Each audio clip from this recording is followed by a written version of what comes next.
ماشاء اللہ لا حول ولا قوة الا باللہ العلی العظیم اعوذ باللہ من الشیطان اللعین الرجیم بسم اللہ الرحمن الرحیم الحمد للہ رب العالمین باری الخلائق اجمعین ثم الصلاة والسلام على سيدنا ونبينا وشفيع ذنوبنا وطبيب قلوبنا حبيبنا وحبيب إله العالمين أبي القاسم محمد صلى الله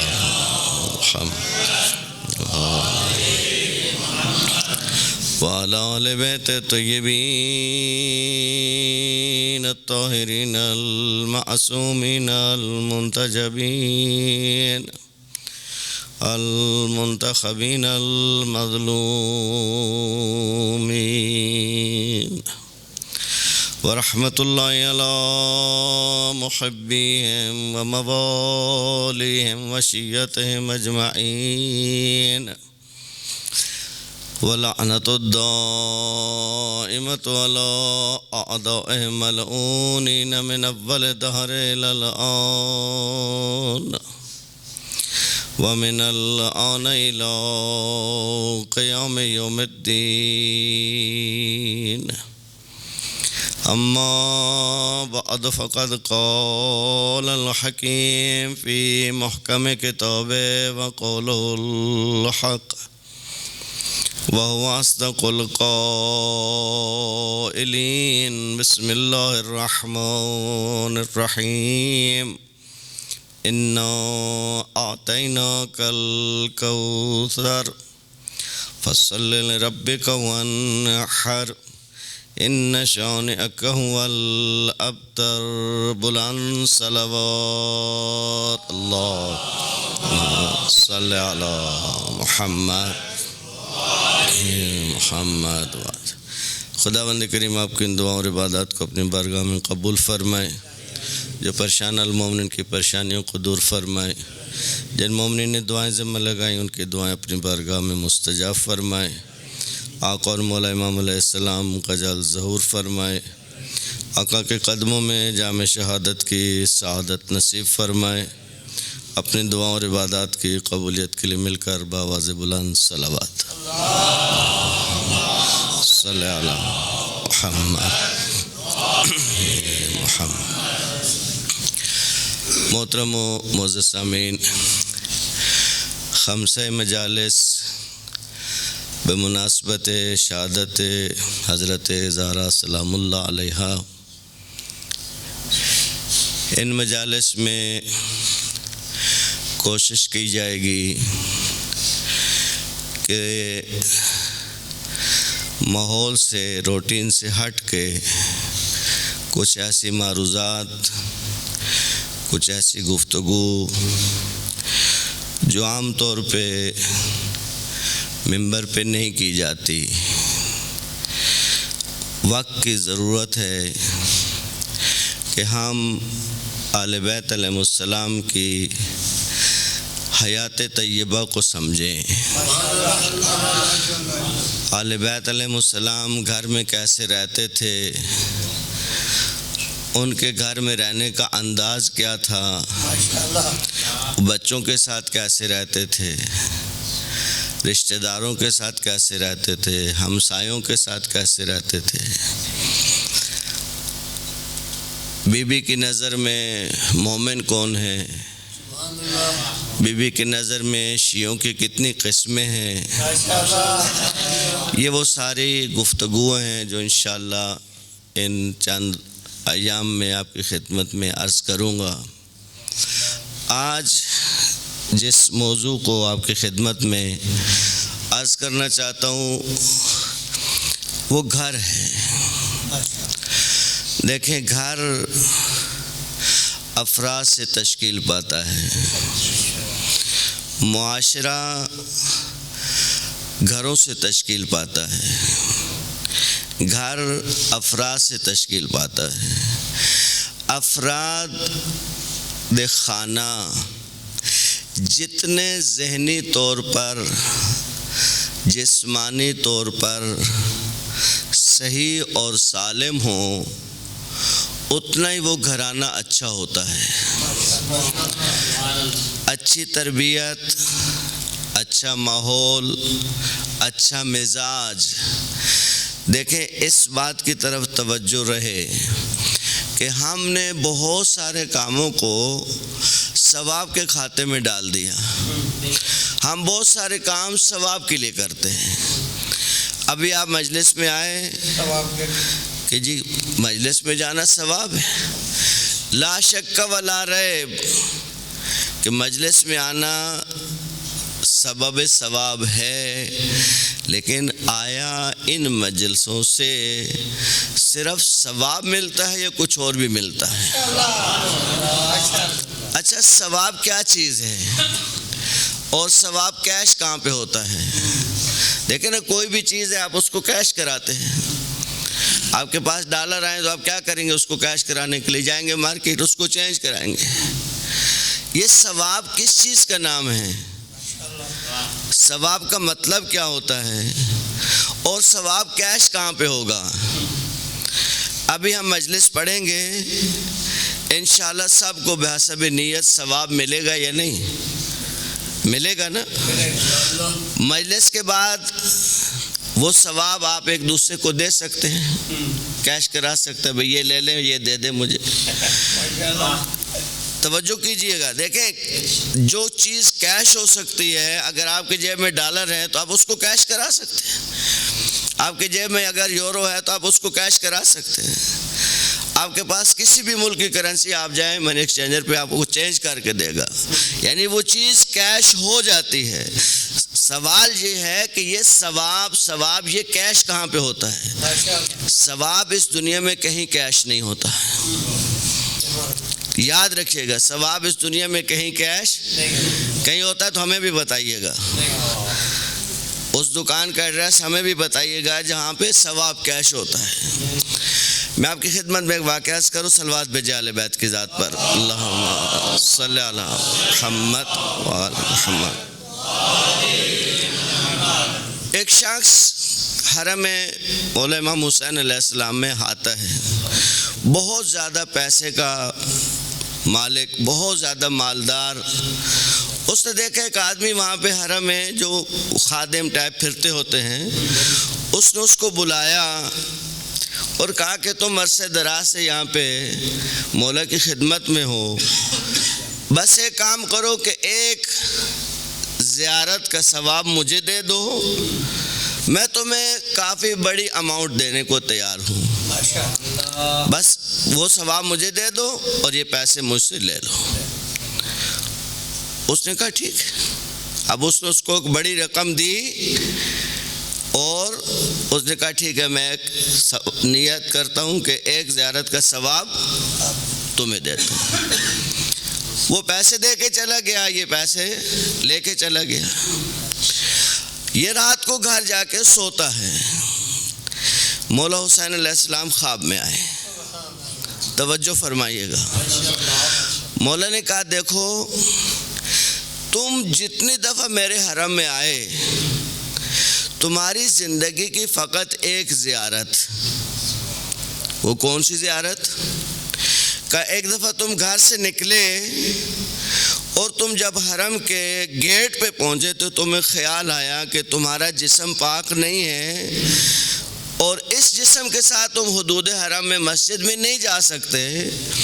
تم وہاں کھڑے ہوئے اور کہا مولا آج معاف رکھنا، بس یہاں سے مختصر سی زیارت کر کے جا رہا ہوں، پھر جب جسم پاک ہوگا تو کل حاضر ہو جاؤں گا۔ کہا زندگی میں فقط تمہاری یہ ایک زیارت تھی جو قبول ہوئی تھی، اور وہ بھی تم نے اٹھا کے دے دی۔ اب دوسرے دن یہ چیخ رہا ہے حرم میں آ کے کہ اس بندے کو ڈھونڈ کے لاؤ، مجھے یہ پیسہ نہیں چاہیے، مجھے یہ پیسہ نہیں چاہیے، مجھے وہ زیارت واپس چاہیے۔ دیکھیں زندگی میں بہت کچھ کر رہے ہوتے ہیں ہم، قبول کیا ہوتا ہے وہ اللہ جانتا ہے۔ بعض اوقات ہم سمجھتے ہیں ہم نے بہت اچھا عمل کیا، ہماری نظر میں بہت اچھا ہوتا ہے، ضروری نہیں کہ اللہ کی بارگاہ میں بھی اچھا ہو۔ بعض اوقات ہماری نظر میں اچھا نہیں ہوتا لیکن وہ اللہ کی بارگاہ میں قبول ہو جاتا ہے۔ دیکھیں اہل بیت علیہ السلام کے ساتھ جو وصل ہونا ہے، جو رابطہ اہل بیت علیہ السلام کے ساتھ، ظاہراً 5ویں یا 6 امام کی خدمت میں ایک شخص خادم تھا مولا کا، گھر میں خدمت کرتا تھا مولا، کافی عمر ہو گئی، بہت بڑی عمر کا ہو گیا۔ ایک تاجر آیا جس کے درآمد کہتے ہیں کہ شاید اربوں میں تھی، اس نے کہا میری کل دارائی فرض کرو اس وقت 5 ارب ہے، میں حاضر ہوں آدھی دارائی 2.5 ارب مثلا تمہیں دیتا ہوں، تم نے بہت مولا کی خدمت کی، میں تمہیں اس کا صلہ دینا چاہتا ہوں، بس تم مولا سے اجازت دو، باقی زندگی جاؤ سکون سے گھر میں گزارو، خدمت کر لی مولا کی بہت۔ اب یہ شخص آیا اندر اور مولا سے عرض کی کہ مولا اگر میری لاٹری نکل آئے تو آپ کیا فرمائیں گے؟ انہوں نے کہا میں کوئی مسئلہ نہیں، تمہاری لاٹری نکل آئے تو نکل آئے۔ کہ مولا اس طرح مجھے ایک آپ کے محب، ایک آپ کا چاہنے والا آفر دے رہا ہے کہ میں اس کی آدھی دارائی لے لوں اور باقی زندگی اپنے بچوں کے ساتھ گزاروں۔ مولا نے کہا دیکھو مجھے اس معاملے پہ کوئی مشکل نہیں ہے، تم یہ معاملہ کرنا چاہتے ہو تو کر لو، لیکن ایک نصیحت کرتا ہوں کہ جتنا ہم سے دور ہو جاؤ گے قیامت میں اتنی دیر سے ہمارے پاس پہنچو گے۔ وہ باہر نکلا، اس نے کہا نہیں بھائی مجھے یہ نہیں چاہیے۔ ثواب اس دنیا میں کیش نہیں ہوتا ہے، ثواب اس دنیا میں کیش ہوتا ہے۔ میں کیا عرض کرنا چاہ رہا تھا کہ ان مجالس کو، ان محافل کو، ان فاطمیہ کی مجالس کو صرف اور صرف ثواب کے کھاتے میں نہیں ڈالیے، اس لیے کہ ثواب تو آخر میں ملے گا۔ تو اس دنیا میں کیا ملا ہمیں؟ ہم اس فرش ازاں سے کیا لے کے گئے؟ صرف ثواب نہیں۔ یہ مجلسیں صرف ثواب کے لیے نہیں ہیں، یہ مجلسیں سبب ہدایت ہیں۔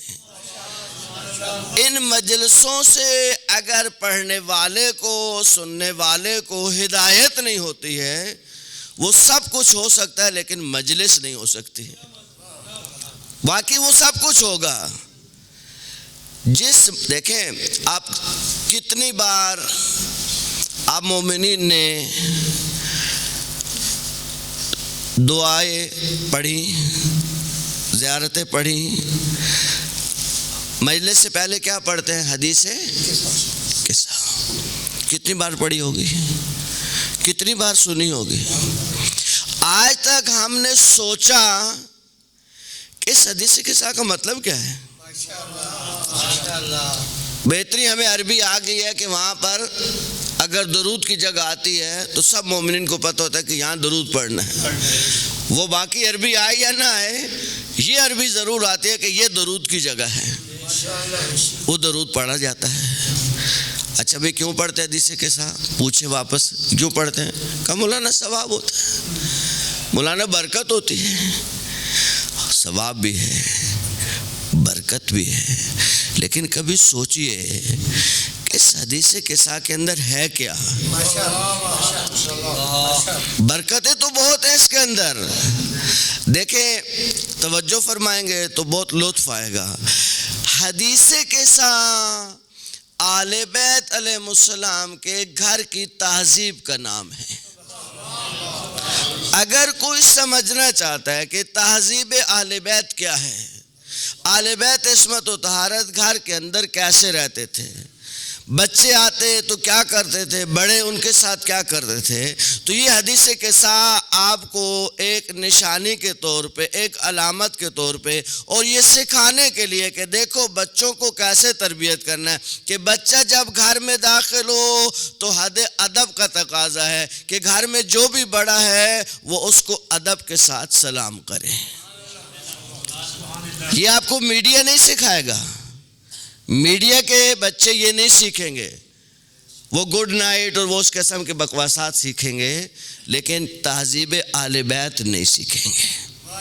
تہذیب حدیث کے ساتھ تہذیب اہل بیت، اہل بیت کا گھر میں رہن سہن کیسا ہوتا تھا. بچہ آیا، بچے نے انتہائی ادب سے ماں کو سلام کیا. اچھا پھر ماں نے کیا بے رغبتی سے جواب دیا؟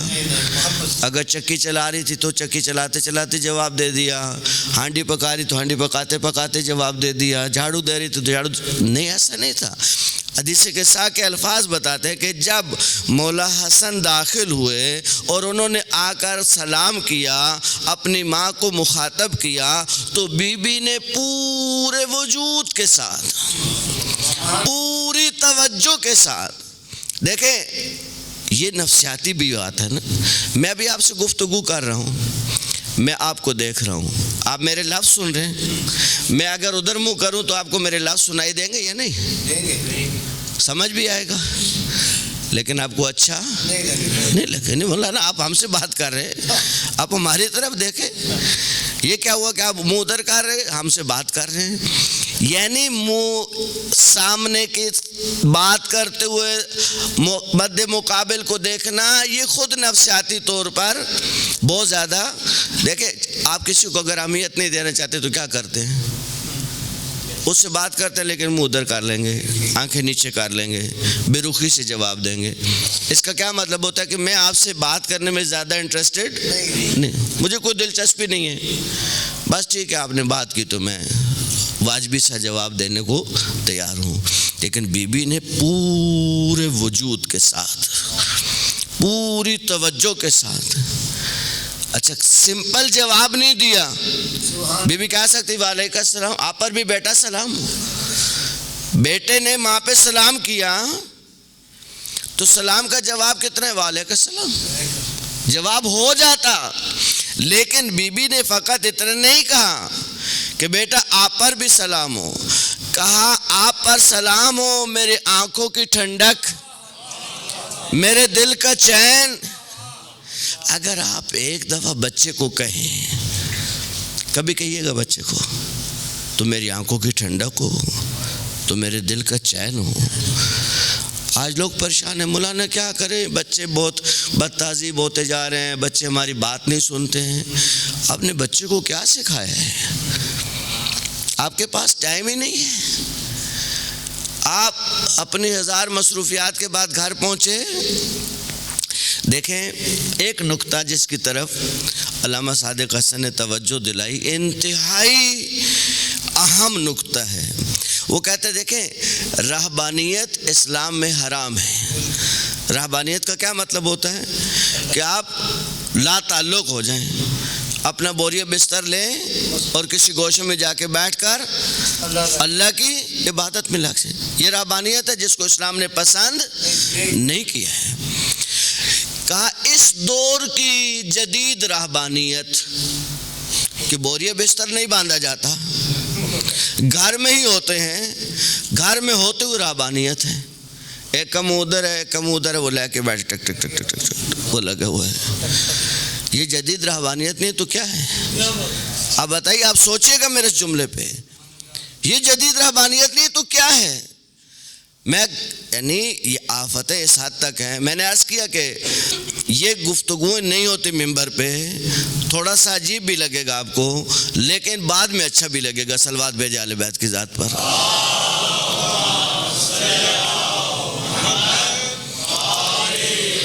میں خود ایک دوست کے گھر گیا تو اس نے مجھے خود بتایا کہ یہ میری بیٹی اور یہ اس کی دوست، یہ آپس میں بہت گہری دوست ہیں. کہا مولانا میں کمرے میں آئی، ایک اس کونے میں بیٹھی اور دوسری اس کونے میں بیٹھی ہے. تو میں نے کہا بیٹا آپ بیٹھو، ملو، باتیں کرو آپس میں. تو کہا انکل بات تو کر رہے ہیں. کہا کس پہ؟ کہا میسج پہ۔ یہ کیا چیز ہے؟ دیکھیں ان مسائل کو سادہ نہیں لیں، یہ مسائل سادہ نہیں ہیں، یہ وہ تباہی ہے جس کے اثرات آپ کو نسلوں میں نظر آئیں گے۔ آج بے رغبتی، بے دلی۔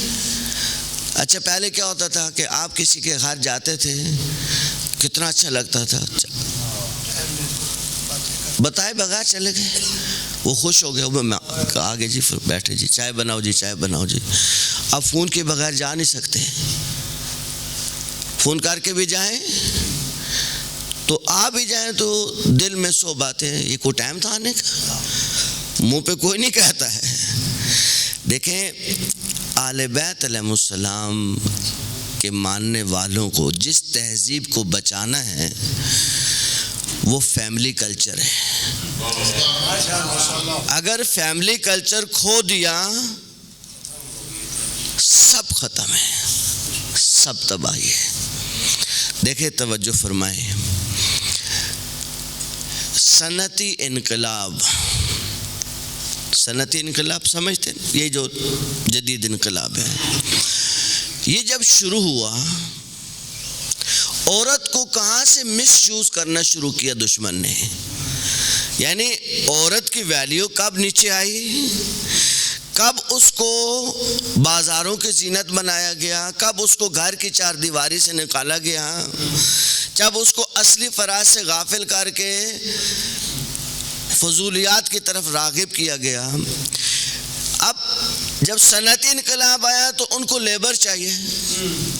لیبر 2 قسم کی ہے، یا خواتین ہو یا مرد ہو۔ عام طور پر دنیا میں یہ تجربہ ہے کہ خواتین کی لیبر سستی ہوتی ہے۔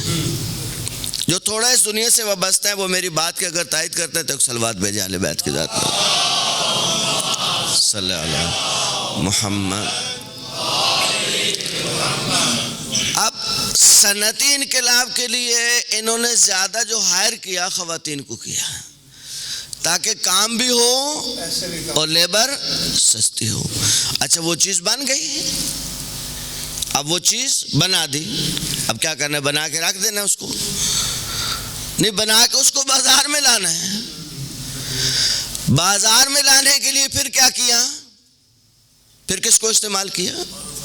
پھر عورت کو استعمال کیا۔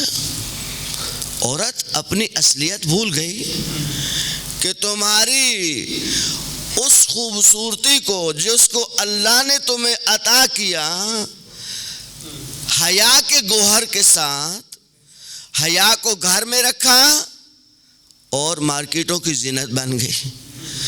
اب گاہکوں کو اٹریکشن کے لیے، بہت معذرت کے ساتھ شاید اب بعض جملے آپ کو اچھے نہیں لگیں گے لیکن حقیقت تو یہی ہے، اٹریکشن کے لیے خواتین کو لائے، یہ دوسرا مرحلہ تھا۔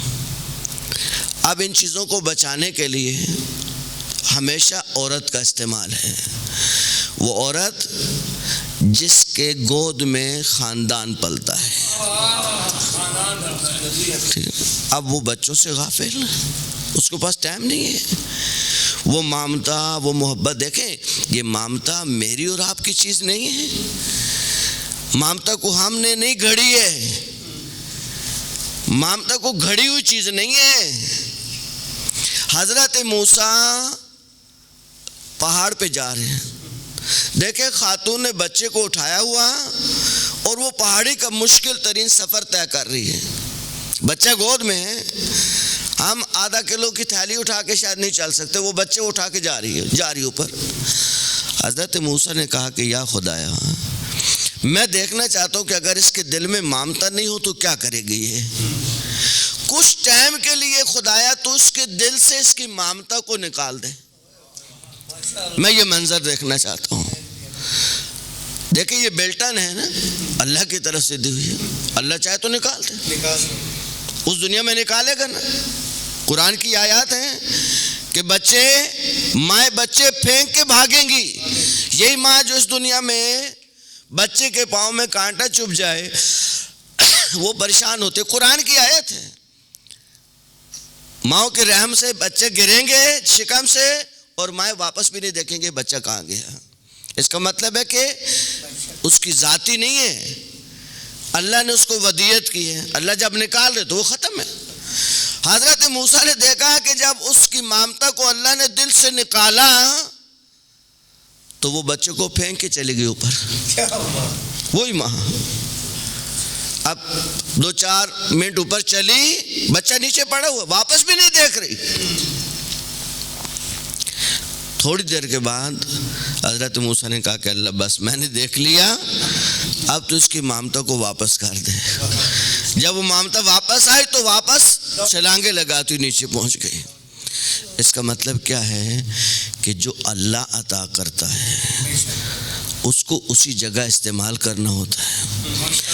دیکھیں یورپ میں فیملی سسٹم کی نام کی کوئی چیز نہیں ہے۔ یہ چچا، یہ ماموں، یہ خالو، یہ پھپھا، یہ دادا، یہ دادی، برائے نام تو ہوگا، لیکن آپ کو کزن سے مل کے کتنا اچھا لگتا ہے، کتنا اچھا لگتا ہے۔ کل میرے 5 کزن اکٹھے تھے، باوجود اس کے کہ مجھے مجلس کی تیاری کرنے کی، میں جب رات کو گھر پہنچا تو چچی نے پوچھا کہ مولانا آپ تو بہت مصروف ہیں ان دنوں میں، کیسے آ گئے؟ میں نے کہا یہ 5 بھائی مجھے واپس کبھی اتنی جلدی نہیں ملنے والے، یہ سالوں میں اکٹھے ہوتے ہیں۔ 5 ایک جگہ پہ سالوں میں، ایک دبئی ہے، ایک کراچی ہے، ایک فلانے اکٹھے ہوئے تھے، گئے بیٹھے، یقین کرے جیسے انسان چارج ہو جاتا اندر سے۔ اللہ نے یہ جو رشتوں کی محبت رکھی ہے، خدا کے لیے اس محبت کو بچا کے لے جائیں۔ ان مجلسوں کا محصل یہ ہونا چاہیے کہ وہ محبتیں، وہ جذبے قائم رہیں، برقرار رہیں۔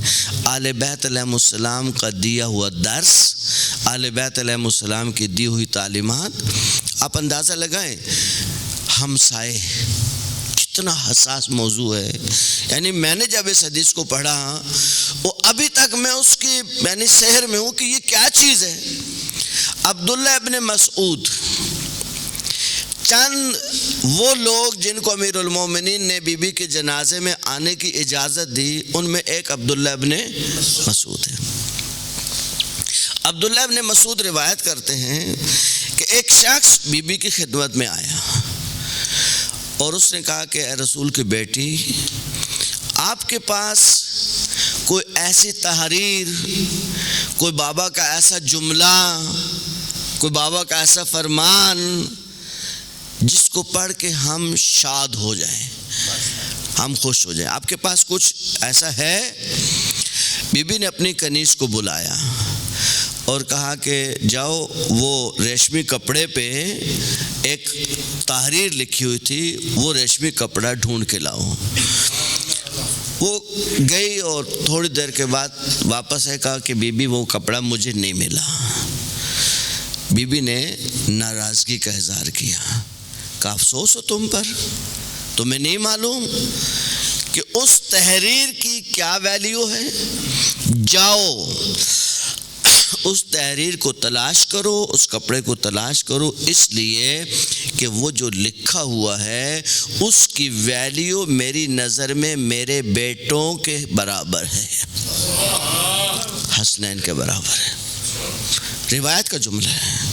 اب یہ کنیز دوڑی واپس اور وہ سارے کونے ادھر ادھر دیکھنا شروع کیا کہ وہ بالآخر کپڑا کہاں ہے، تو بالآخر وہ تلاش کر کے لائے، تھوڑا وہ غبار آلود تھا۔ بی بی نے اس کو جھاڑا، صاف کیا اور اس کا پہلا جملہ اس بندے خدا کو پڑھ کے بتایا، کہا دیکھو میرے بابا نے فرمایا کہ جو شخص روز قیامت پر اور اللہ کی ذات پر ایمان رکھتا ہے، اس کے اس ایمان کا تقاضا ہے کہ اس کا ہمسایہ اس کی چیخ و پکار سے محفوظ رہے، چیخے نہیں، چلائے نہیں، شور شرابہ نہیں کرے، اس کے آرام کو ڈسٹرب نہیں کرے۔ اب یہ مجھے آپ انصاف سے بتائیں، یہ چیزیں ہیں رعایت ہوتی ہے؟ کتنے لوگ ہیں جو ہمسایوں سے اذیت میں ہیں؟ کتنے لوگ؟ میں بہت سارے مومنین کو جانتا ہوں جن کے بچے، جن کی فیملیاں کہتے ہیں کہ یہ جتنی دیر مسجد میں رہے اتنا بہتر ہے، یہ جتنا ٹائم مسجد میں گزارا ہے، جتنا ٹائم یہ باہر گزارا ہے اتنا بہتر ہے۔ کیوں؟ گھر میں جا کر ایک عجیب سا مزاج ہے، محفلوں کی رونق، مومنین کو ہنسانا، دوستوں کو ہنسانا، مسجد میں پہلی صف میں نماز پڑھنا، اور گھر پہنچنا تو بچوں کا خون سوکھ رہا ہے، بیوی کے ہوش اڑے ہوئے ہیں کہ صاحب آگے تو اب ہوگا کیا؟ یہ کون سا گھر ہے؟ یہ کون سا گھر ہے؟ دیکھیں دنیا میں 4 گھر تصور کیے جا سکتے ہیں، صلوات بھیجیں اہل بیت کی ذات پر۔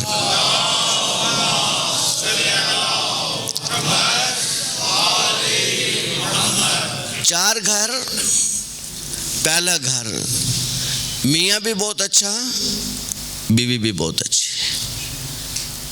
یہ کس کا گھر ہے؟ یہ امیر المومنین کا گھر ہے۔ دونوں کمال کی منزل پر ہیں، کمال کی منزل پر۔ دونوں برے، میاں بھی برا، بیوی بھی بری۔ ابو لہب اور اس کی زوجہ، قرآن کی نص سری ہے، ان کی برائی پہ کوئی شک نہیں ہے۔ شوہر اچھا، بیوی بری۔ حضرت نوح، حضرت لوط، قرآن کی آیتیں ہیں۔ اس کے الٹ بیوی اچھی، شوہر برا، فرعون اور آسیہ۔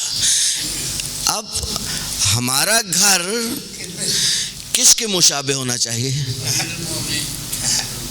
شیعہ کا گھر کس کے مشابہ ہونا چاہیے؟ شیعہ کا گھر یقیناً امیر المومنین کے مشابہ ہونا چاہیے۔ اگر ہمارے گھر اہل بیت کے گھر سے مشابہت رکھتے ہیں تو پھر ہمیں سجدہ شکر میں جانا چاہیے اور اللہ کا شکر ادا کرنا چاہیے۔ دیکھیں شکر کیا ہے، شاید ہم شکر کو نہیں سمجھ پائے۔ دیکھیں قرآن کی اس آیت کو جا کے پڑھیے گا۔ شیطان نے جب اللہ سے کہا کہ میں ان سب کو گمراہ کروں گا، سب کو، اللہ جی جتنی تیری مخلوق ہے میں سب کو گمراہ کروں گا، اس کے بعد جو جملہ ہے وہ بہت عجیب ہے۔ شیطان اللہ سے کہہ رہا ہے میں ان سب کو گمراہ کروں گا، اور اے خدا تو اکثریت کو شاکر نہیں پائے گا، ان میں اکثریت تیری شاکر نہیں ہوگی۔ اب اس آیت کو اور قرآن کی اس آیت کو، قلیل من عبادی الشکور، میرے بندوں میں سے بہت کم ہیں جو شکر بجا لاتے ہیں۔ دیکھیں انسان عجیب ہے، انسان کی گنتی ہمیشہ الٹی چلتی ہے، انسان کی گنتی ہمیشہ الٹی چلتی ہے۔ انسان وہ گنتا ہے جو اس کے پاس نہیں ہے، انسان وہ نہیں گنتا ہے جو اس کے پاس ہے۔ اگر ہے کو گننا شروع کرے، مولا میر کا عجیب ایک جملہ نہج البلاغہ میں، مولا فرماتا ہے کہ حسد تو نہیں ہونا چاہیے، لیکن اگر کوئی چیز حسد کے قابل ہے کہ جس پہ حسد کرنا بنتا ہے وہ صحت ہے۔ صحت پہ کوئی کہا تک تھا آپ نے سنا کہ کسی کی صحت سے حسد ہوا؟ دولت سے حسد ہے، شہرت سے حسد ہے، اسٹیٹس سے حسد ہے، لیکن صحت سے کوئی حسد نہیں کرتا۔ جو اللہ نے دیا یہ بڑھتا کیسے ہے؟ اللہ نے تو قانون دے دی قرآن میں، رزق بڑھانا چاہتے ہو، مال بڑھانا چاہتے ہو، شہرت بڑھانا چاہتے ہو، جو چیز بڑھانا چاہتے ہو، اللہ نے ایک قانون دیا، اس قانون کو اگر پلے باندھ لے، جس چیز میں جو اضافہ چاہیں گے ہوتا جائے گا، اس لیے کہ قرآن کا وعدہ ہے، اللہ کا وعدہ ہے، پاکستان کی حکومت کا وعدہ نہیں ہے جو کر کے بھول جاتی ہے۔ یہ سیاسی وعدے نہیں ہیں، قرآن کے وعدے ہیں۔ قرآن کا کیا وعدہ ہے؟ لَإِن شَكَرْتُمْ لَأَزِيدَنَّكُمْ۔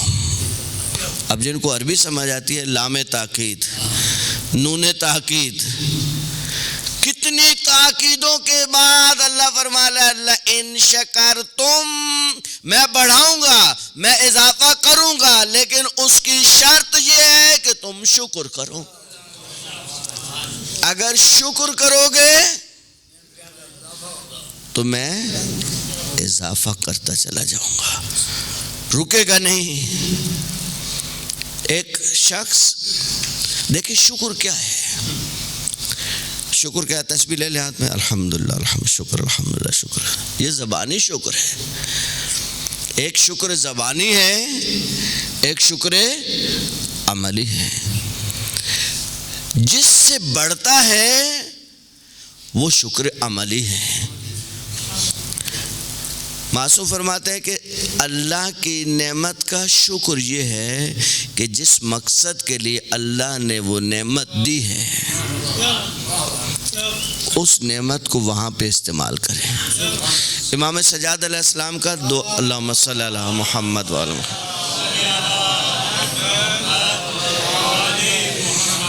مولا کا ایک جملہ ہے روز جمعہ کی دعا میں، لا ينقص من شکرہ، اے اللہ تو اس کے ہاں کمی نہیں ہونے دیتا جو تیرا شکر کرتے ہیں۔ عجیب جملہ امام کا، لا ينقص من شکرہ، اے اللہ ان کے ہاں کبھی کمی نہیں ہوتی جو تیرا شکر بجا لاتے ہیں۔ اہل بیت کے بارے میں کبھی یہ نہیں سوچئے گا، کبھی یہ نہیں سوچے گا اہل بیت میں سے کوئی شخص بھی غریب نہیں تھا، کوئی شخص بھی۔ امیر المومنین اگر سوکھی روٹی کھاتے تھے تو اس کا کیا مطلب تھا کہ کھانے کا نہیں تھا؟ سوکھی روٹی اس لیے نہیں کھاتے تھے کہ کھانے کا نہیں تھا۔ خود نہج البلاغہ میں مولا کے جملے ہیں کہ اگر میں چاہوں تو میں سونے کے نوالے کھا سکتا ہوں، سونا کھایا نہیں جاتا ہے، یعنی میں مہنگی ترین غذائیں کھا سکتا ہوں، مجھ علی کے لیے مسئلہ نہیں ہے، لیکن میں نہیں کھاتا۔ دیکھیں بی بی کی کیا عظمت ہے، ایک جملہ بی بی کی عظمت کا عرض کر کے چند جملے میں صاحب کا عرض کرتا ہوں۔ جنگ خیبر میں سب سے زیادہ حصہ کس کو ملا؟ دیکھیں یہ جنگ کے اصول ہیں کہ جس کا جتنا کریڈٹ ہوگا اتنا اس کو حصہ ملے گا۔ جنگ خیبر کا مرکزی کردار امیر المومنین کی ذات ہے، تو سب سے زیادہ حصہ کس کو ملا؟ مولا کو ملا۔ حصے ملے، لوگ اپنے گھروں کو چلے۔ دیکھیں ہمارے یہاں جو خیبر سنائی جاتی ہے افسوس ہوتا ہے، میں نہیں معاذ اللہ افسوس کا مطلب وہ دوسرا نہیں لیجیے گا، افسوس یہ ہوتا ہے کہ آپ وہاں تک خیبر سناتے ہیں جہاں تک نعرہ لگتا ہے، جہاں سے خیبر سے تربیت شروع ہوتی ہے وہاں سے آپ خاموش ہو جاتے ہیں۔ خیبر مولا مال لے کے چلے، مال لے کے چلے۔ اب جن اور لوگوں کو ملا اصحاب کرام کو، انہوں نے رستے سے زوجہ کے لیے بچوں کے لیے گفٹ خریدے، بھائی ظاہر ہے پیسہ آ گیا تو اب کیا کریں، بچوں کے لیے گفٹ خریدے۔ امیر المومنین بھی چلے، اس محلے سے گزر ہوا جہاں سارے یتیم رہتے تھے۔ اب وہ یتیم حسرت سے دیکھے کہ کاش آج ہمارا باپ بھی ہوتا، جس طرح ان کے باپ ان کے بچوں کے لیے تحفے لائے، ان کی زوجائیں پریشان کہ کاش ہمارا سہاگ سالم ہوتا تو وہ ہمارے لیے تحفہ لے کے آتا۔ کہتے مولا گزرے، بچوں کے چہروں پہ پژمردگی دیکھی، پریشانی دیکھی۔ علی اس امت کے باپ ہیں، پیغمبر کا فرمان ہے یا علی انت و انا ابوا ھذہ الامہ، علی آپ اور میں اس امت کے باپ ہیں۔ یہ باپ کیسے گزر جائیں یتیموں کو دیکھ کر؟ کہتے ہیں کہ مولا یتیموں سے اتنی شفقت کرتے تھے کہ جو بچے یتیم نہیں تھے وہ حسرت کرتے کاش ہم یتیم ہوتے تو اتنا پیار ہمیں ملتا جتنا مولا ان کو دیتے۔ مولا نے بچوں کو اکٹھا کیا، کہا بچوں جاؤ، باقی جتنے بچے سب کو بلا کے لے آؤ۔ سارے یتیم اکٹھے ہوئے، مولا نے اس گٹھڑی کو کھولا، گٹھری کو کھولا اور کھول کے وہ سارا مال ان یتیموں میں تقسیم کیا. یتیم لے کے چلے، خوشی خوشی چہرے پہ ایک خوشی کا عالم ہے. اور مولا نے اس گٹھری کے کپڑے کو جھاڑا، کندھے پہ ڈالا اور علی چلے خانہ زہرا. کون سمجھے گا اس بی بی کی عظمت کو؟ جب مولا گھر میں داخل ہوئے پوچھا، اے علی کہ آپ کو میرے بابا نے کچھ نہیں دیا؟ کہنے زہرا آپ کے والد عادل ہیں، انہوں نے سب سے زیادہ مجھے دیا. تو علی صاحب تو اپنی بیویوں کے لیے، بچوں کے لیے گفٹ لے کے آئے. کہ زہرا میں جب گزر رہا تھا تو میری یتیموں پہ نظر پڑی، مجھے علی سے کیسے برداشت ہوتا، میں نے وہ سارا مال یتیموں میں تقسیم کر دیا. بی بی نے مصلی کھینچا، سجدہ شکر میں سر رکھا کہ اللہ تیرا شکر ہے میرے گھر میں تیری رضائیں داخل ہوئی ہیں، مال دنیا نہیں. عزیزو اہل بیت کو سمجھیں، جب فدق بی بی کے قبضے میں تھا، یعنی درآمد جب بی بی کے پاس آتی تھی، اس وقت بھی زہرا کے گھر میں فاقے ہوتے تھے. وہ مال سارا یتیموں میں، غریبوں میں تقسیم ہوتا تھا. یہ بہت عجیب کریم بی بی ہے عزیزو. امت نے نہیں پہچانا اس بی بی کو، نہ اس کی عظمت کو پہچانا. مولا امام جعفر صادق علیہ السلام کی خدمت میں ایک شخص آیا، کہا مولا نے پوچھا کہ کئی دنوں سے نہیں آئے تم؟ کہا مولا بس اللہ نے گھر میں ایک بیٹی عطا کی تو گھر میں کچھ مصروف رہا. مولا نے پوچھا بیٹی کا نام کیا رکھا ہے؟ کہا مولا میں نے بیٹی کا نام فاطمہ رکھا ہے. کہا بہت اچھا نام ہے. بس مولا نے کہا دو باتیں یاد رکھنا، جب بیٹی کا نام فاطمہ رکھا ہے کبھی اس کو تھپڑ نہیں مارنا، کبھی اس کے سر پہ چیخنا نہیں، کبھی اس کے بے ادبی نہیں کرنا.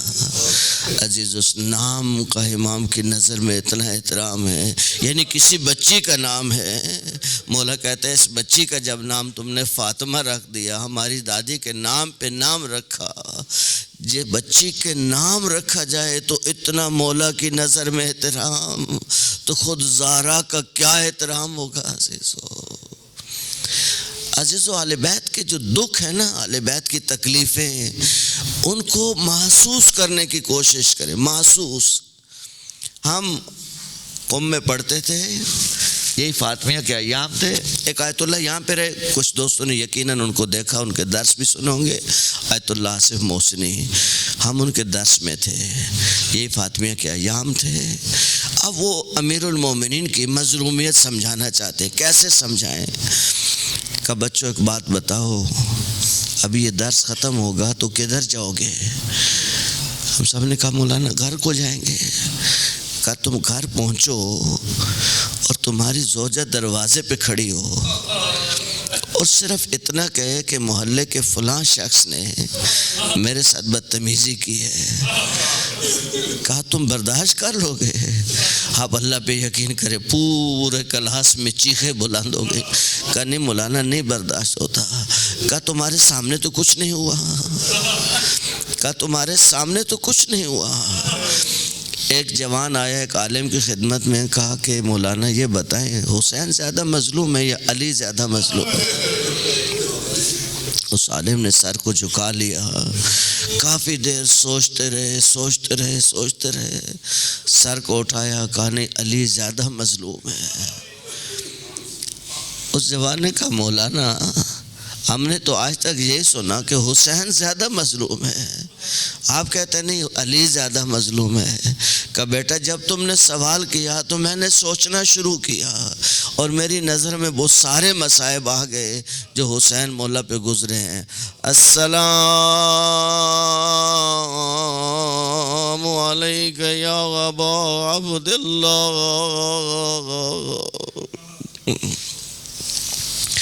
وعلى الأرواح التي حلت بفنائك عليك مني سلام الله أبدا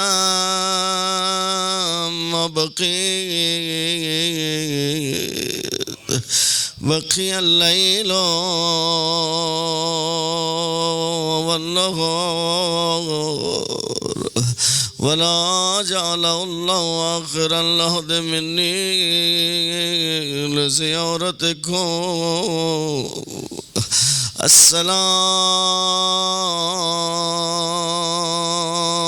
السلام على الحسين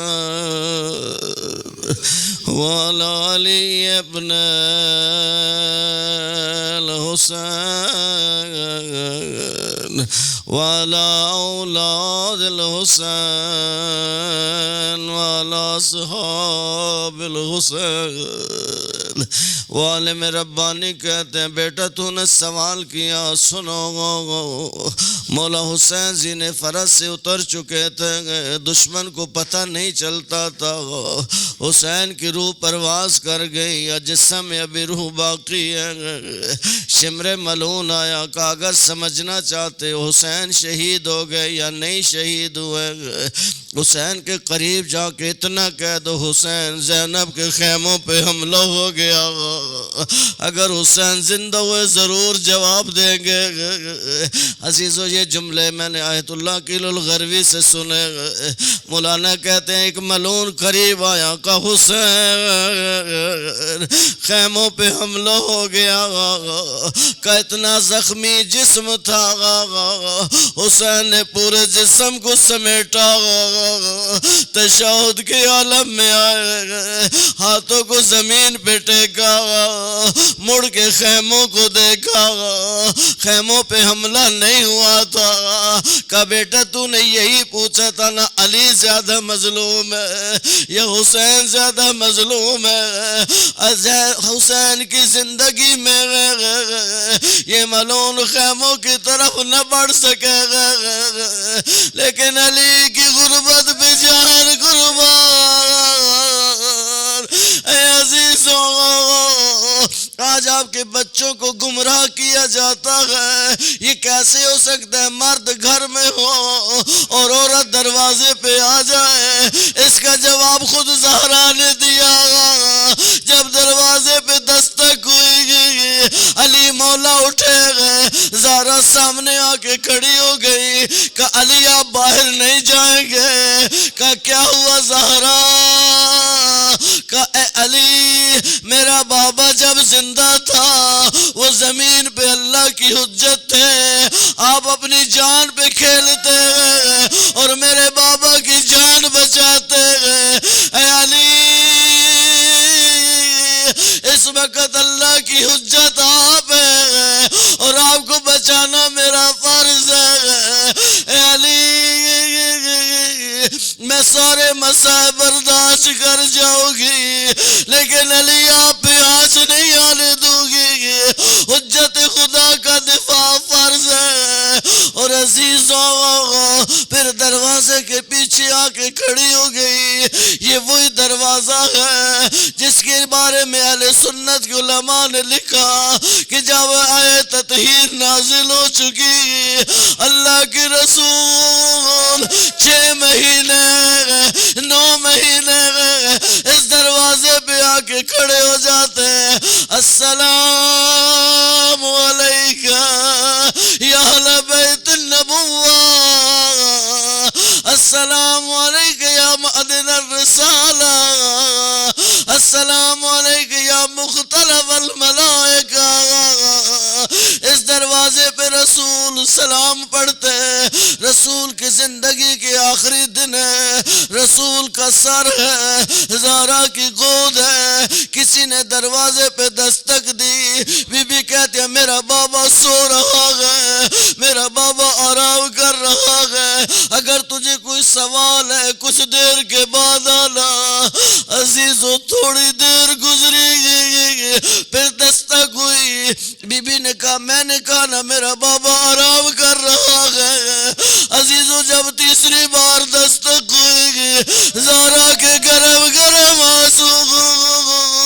رسول کے چہرے پہ گرے، رسول کی آنکھیں کھلی، کہا زہرا میری زندگی میں کس نے رلایا؟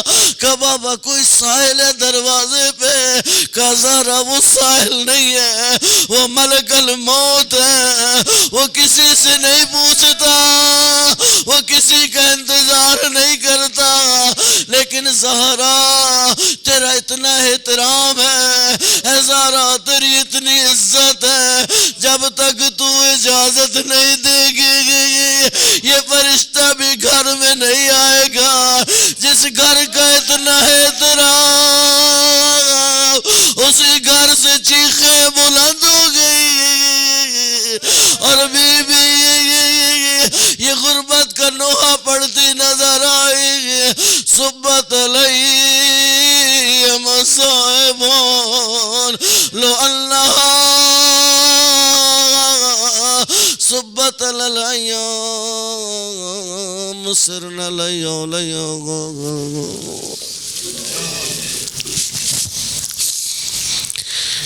یا اللہ بحق زہرا بأبیہا وبالہا وبنیہا وسر المستودعفیہا، یا اللہ ہمارے اس قلیل توسل کو اپنی بارگاہ میں قبول فرما، یا اللہ اسے ہمارے گناہوں کے بخشش کا ذریعہ قرار دے، یا اللہ ہماری نسلوں کو، ہمارے جوانوں کو سیرت اہل بیت علیہ السلام نصیب فرما، جوانوں کو سیرت علی اکبر، ماں بہنوں کو حیا کی چادریں نصیب فرما، ہمیں اپنے گھروں کو اہل بیت کے گھروں کے مشابہ کرنے کی توفیق نصیب فرما، جو پریشان حال ہیں ان کی پریشانیوں کو دور فرما، جو مقروض ہیں ان کے قرض ادا فرما، جو بے اولاد ہیں ان کو اولاد نصیب فرما، جو اولاد نرینہ کی خواہش رکھتے ہیں ان کی خواہش کو پورا فرما، یا اللہ جو سفر میں ان کے سفر بے خطر فرما، جو حج و زیارات کی تمنا رکھتے ہیں ان کی تمنائیں پوری فرما، پاکستان میں امن و امان قائم فرما، مہنگائی سے نجات نصیب فرما، جمہوریہ اسلامی کی حفاظت فرما، مراجع کی حفاظت فرما، علماء کی حفاظت فرما،